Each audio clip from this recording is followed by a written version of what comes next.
All right. So for the next question, right, we're asked the freezing point of a solution that's prepared by dissolving 11.3 grams of calcium nitrate in 115 grams of water.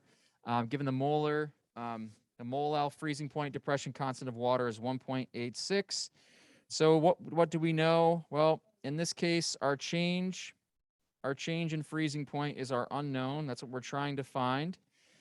We do know our Van Hoff factor. We know our freezing point constant is 1.86 degrees Celsius per molal.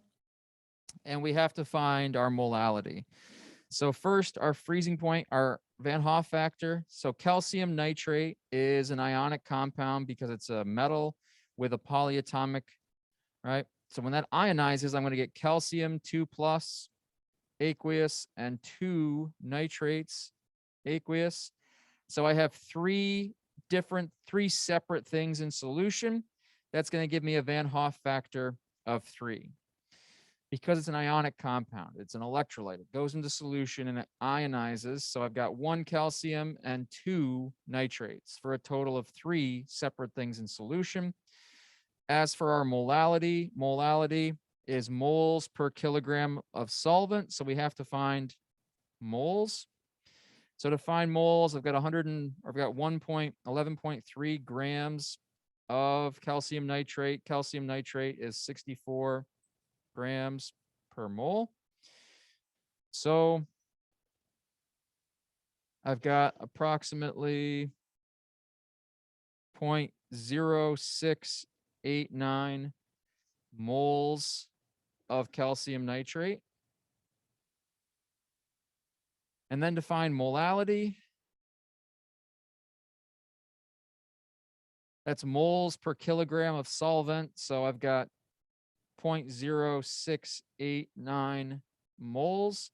And I have that in 115 grams of water, which is 0.115 kilograms of solvent. So for the molality, it is 0.6 molal. So now I can find the freezing point, right? Delta TF equals a negative Van Hoff factor of 3 times 1.86 degrees Celsius per molal times my molality of 0.6.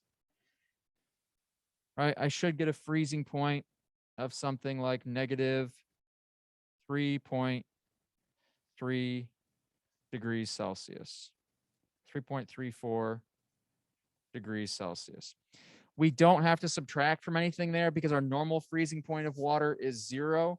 So our delta, our change in freezing point, equals our true freezing point, only because it's water and the normal freezing point of water is 0. If we had a different solvent with a different boiling point or freezing point, then yeah, we would have to go through that step to find the actual freezing point of this solution. So any questions on that?